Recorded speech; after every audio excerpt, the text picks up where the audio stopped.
I had a bath and got into bed, and the light went out on the landing, and I actually thought a light bulb had blown. So I went to open the door and a man came at me with a knife. He was jabbing the knife at my face. I obviously screamed, and he said very calmly, "Don't scream, you'll wake the baby." So I screamed again, and I was going backwards into the room. He caught my hand. I remember the knife cutting my hand, and I felt the pain of that, and it sort of jolted me. And because I screamed again, he repeated very calmly, "Don't scream, you'll wake the baby." And the second time he said that, I realised that I was captive. Nobody else was going to be able to hear me scream apart from Becky. And I went very quiet at that point. And I said, "It's okay, you can take anything you want." And he said, "I'm not here to rob you, I'm just the rapist." What followed was a premeditated, prolonged attack where I was raped repeatedly. I was tortured, and I was told from the beginning of that attack that I was going to die, that I wasn't going to survive the attack. I was taken to what was then known, I think the language has changed now, but it was then known as a rape suite. And I realised then that was the first time I thought, oh my goodness me, I am the scene of the crime. I can't just go to the next room and get away from it. I'm going to be walking around with it. I started to shake, and I think it's fair to say I did not stop shaking for about 3 months after that. I'd never been in any kind of situation like that before. I thought I was going mad because I was having flashbacks. I couldn't sleep. I certainly couldn't open a door because when he'd come at me. I couldn't open a door in the house. I couldn't be left alone. I couldn't sleep. But when I did, I tended to go and try and sleep in my car with my car keys in my hand because I could get away faster if that was the case. The man was apprehended 3.5 weeks later after the attack. He turned out to be a serial rapist who had only been released 6 months previously for a similar attack. But this had been escalating. His violence had been escalating. And he was obviously kept on remand at that point. And 8 months later, there was an Old Bailey trial. On the actual day, I was sitting waiting to give my evidence, and he pleaded guilty. So from that point onwards, the sentencing happened, and he got 3 life sentences for the attack. Straight after the sentencing, that was it. There was nothing else. It was done, and it was over, and we were left to deal with that. If you were to ask us as a family the impact it had, I would say it was like a personal tsunami. It was global. It affected everything. You have to bear in mind that this man not only violated my body when he did this, he violated my mind, my spirit, my belief system, my house, my safety, and obviously you're a rape victim. So I really walked around thinking, bizarrely now, but for a very long time, I thought everyone knew. And it took a long time for me actually to leave the house and to start to make trips like just to the local newsagent to begin with. I'd come home and I'd have a panic attack. But gradually I forced myself because I thought I cannot live like this. So I just would take myself a bit further and a bit further. Eventually I got on a train. It was like having to learn to walk again. Everything just affected everything. Over the course of the next 14 years, I never gave up trying to meet him. And at every turn, I was told categorically, no, no way. No was the answer. Door shut. I was told along the line, you're too raw. You're too vulnerable. By professionals who were judgmental, made assumptions and presumed things, and also projected their own fear, quite frankly, onto me and to the case. We were coming up for the initial parole hearings, and there was discussion about this man being released. So I thought, now or never, I've got to do this time, and I'm not going to take no for an answer. So I suppose the way I would put it is I began to make a bit of a pain of myself to various agencies and so on. And eventually somebody contacted me who happened to be the lead for Restorative Justice in victim support at the time. We had a 3-hour meeting. It was not easy. He asked me lots of very, very difficult questions, but I realised he had to do that, and at the end of the meeting he agreed to facilitate the case. When we walked into the room, I'd been really well prepared. I joke that I'd been over prepared, but you can't be.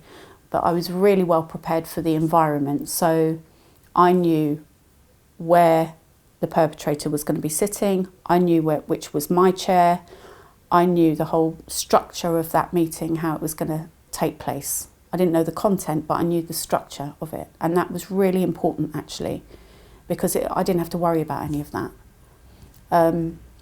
And once we were all seated, in walked quite a sad, thin, pale figure of a person that I just did not recognise at all. And I thought, they've got it wrong. That's not him. That can't be him. So he sat down opposite me and he was hunched right over. And he was obviously really, really nervous. I don't know why, but at that moment I wasn't nervous. I don't know why that was. I think I'd waited so long. And I knew I had a job to do, I think, and I just thought I've got to get on with it. He was initially asked by the facilitator, could you explain the events leading up to that night and when you first came into contact with the woman sitting opposite you today? And he began to explain.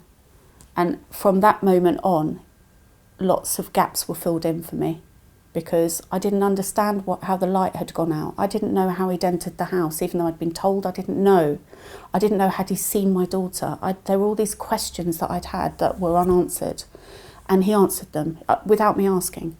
Now those might seem like minor details, but they weren't to me. They were really important details to me.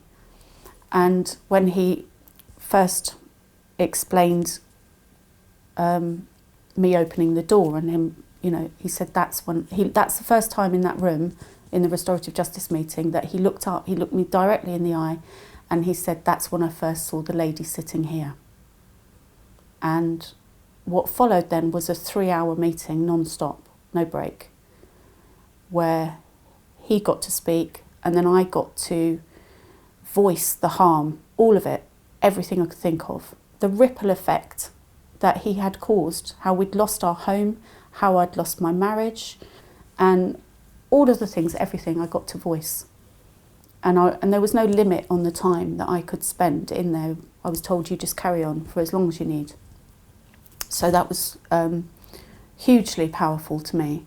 And once we'd got past that, then I suppose the third part of this for us was I explained that I said that I forgave him, and he broke down and cried at that point. He sobbed like a child at that point, and he said, I can't accept your forgiveness. I'd rather you punch me in the face. Please don't say you forgive me.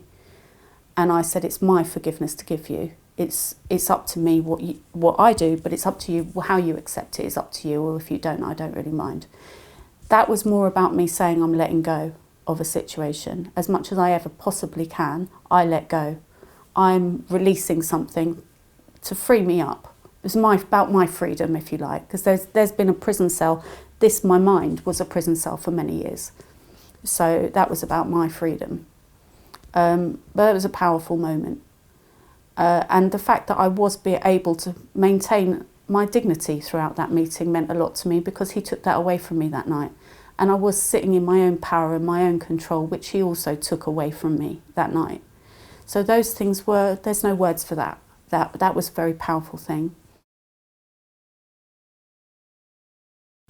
To his credit, he apologised, and he expressed during that meeting that up until this point he'd served this sentence alone, 14 years worth, and he said he'd been on every course imaginable in prison, victims awareness courses and the rest of it, and he said he's ticked every box, but he said until today I had no idea of the impact of my crimes.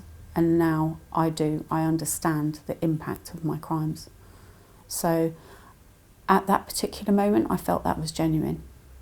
At the end of that meeting, I didn't realise the importance of this at the time, but the facilitator had preempted me and said, when this meeting concludes, I want you to get up and I want you to walk out of the room. And everybody else was left sitting there. I was the first person to walk out of the room.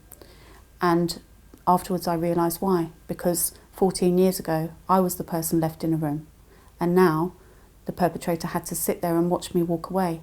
And in that moment, I was given back all of my power and control. I was back in control of my life.